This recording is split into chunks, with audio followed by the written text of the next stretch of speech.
Right, now let's have a look, mate. Let's have a look through this footage.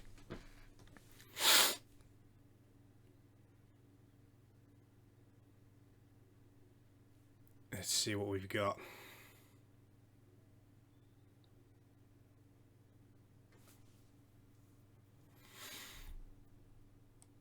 Okay, so let's have a look. So legs locking out a little too early on that one.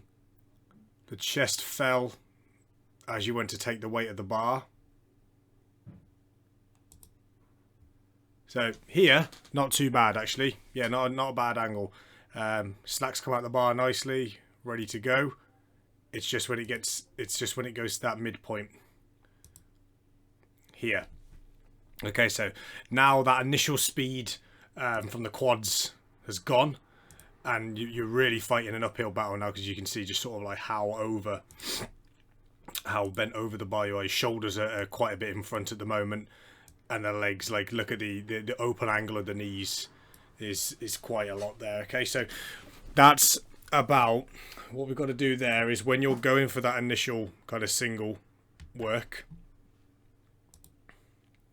you have a dynamic start, which is great.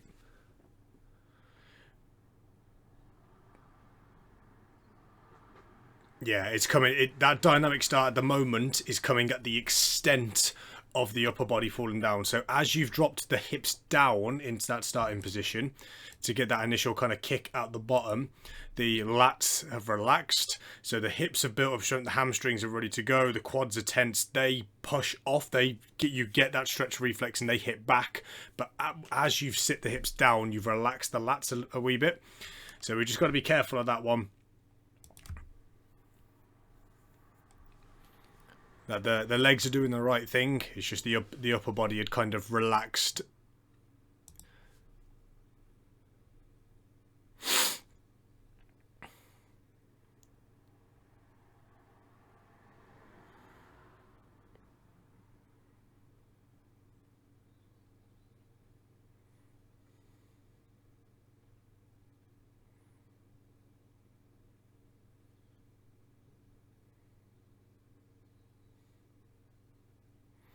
So similar sort of thing on those reps, to be honest, quite similar. The legs are just locking out that little bit too early.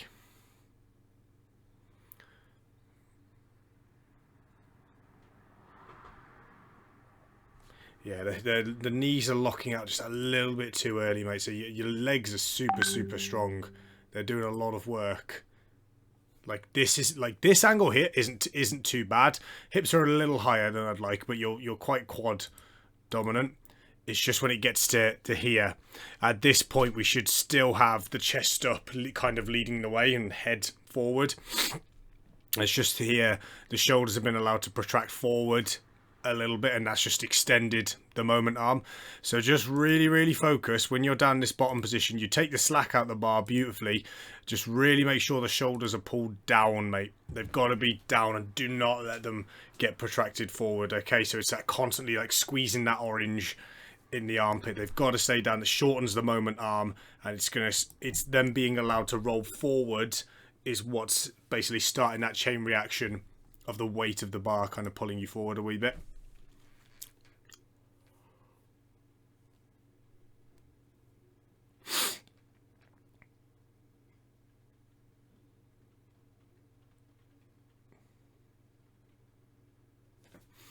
That was a much smoother rep. Right, now what we got for... Now this 230, hell of a lot better.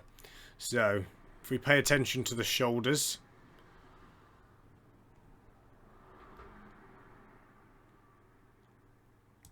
Here, those shoulders are fully depressed. Okay, so you can see how much the trap is kind of exaggerated when you pull it, when you depress the shoulders that much. That's what's shortening that moment arm for you. Yeah, and the weight of the bar on that one, you pin the shoulders back nicely, and the weight of the bar isn't pulling the shoulders forward. That's the key, mate. This was a much better rep, and it's all coming down to those shoulders being depressed. Again, it's just the cue, squeeze the orange in the armpit. You've got to pull the shoulders down, expose the chest. Imagine you've got a necklace on, you're trying to show it off to the rest of the room. Tasty rep. Yeah, I like that.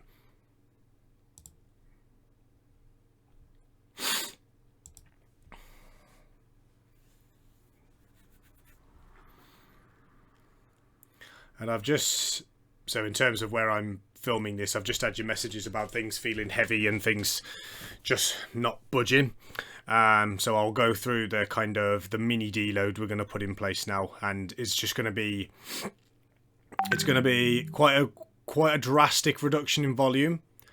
And then I really want to just try and like ride this wave as much as possible of the higher volume stuff before you go away, because we've got to try and hold on to as much as is possible before you head off.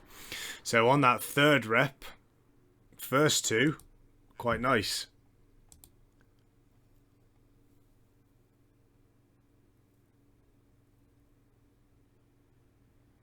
Yep, shoulders stay down nicely. It was good. Have you always pulled double over, mate? Have you ever pulled mixed grip? Let me know. Let me know if you've ever pulled mixed. Just wondering about keeping the shoulders down.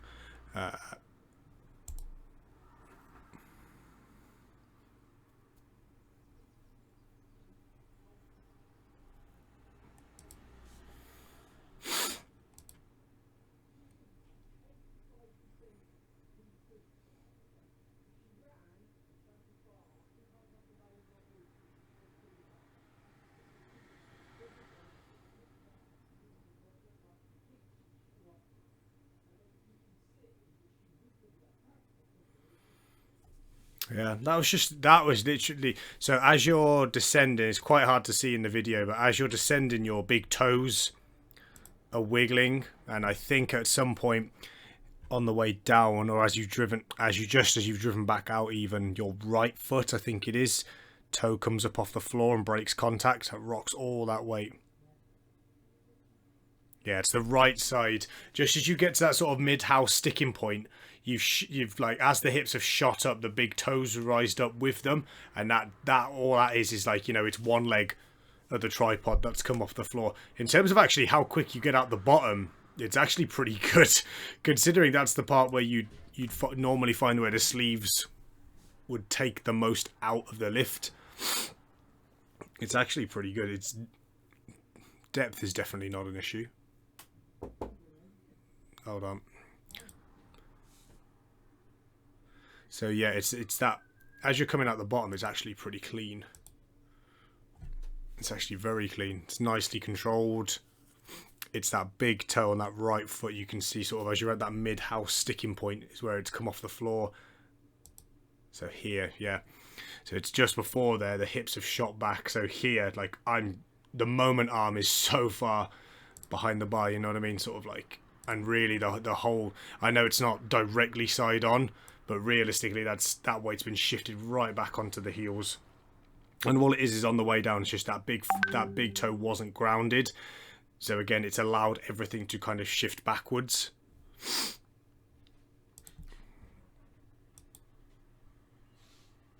Again, even got shifted back a little bit further, so your strong quads weren't able to do the work.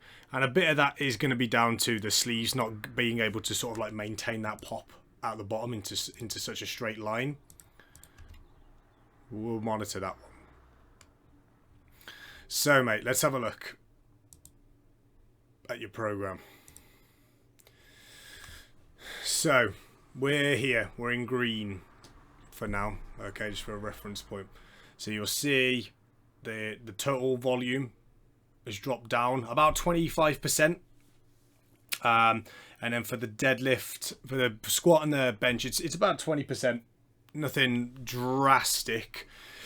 Excuse me. I want to try and keep the intensity where it is. It's come down to it's going to come down a tiny bit. I'm going to make a couple more slight adjustments. So it's going to come down a tiny bit, but the deadlift, we're just going to back up off of that a little bit. It's not a huge amount of deadlift volume at all, like at all. It's barely any. Yeah, I think we're due a deload now. Now the focus I want you, the thing I want you to really focus on in this week going forward, mate, is making sure you really nail the calories, get plenty of food in. Okay, I want the reduction in volume and stuff like that to match up with the increase in calories, so you come back ready for this second week ready to go gung-ho, okay? And the week after is still going to be a little minor reduction in volume, like tiny, compared to the week you've just finished, or you're finishing as I'm making this video. I just want to get a bit more of a rolling start before we pick up back up to where we were again. Okay, anything you're not sure of, mate, excuse me, let me know. And you'll notice these singles now have dropped down to RP7 singles, so they're around that sort of like 87-89%. With all of these, you've got a little bit of leeway, of course. You know, if you are feeling okay, you can push it up to an 8. But let's just see kind of this reduction in volume with an increase in calories. Let's just see how you feel on the other side coming out of that. Because I've looked back and you are due one, really. So any issues with that, mate, let me know straight away. We'll get the ball rolling again.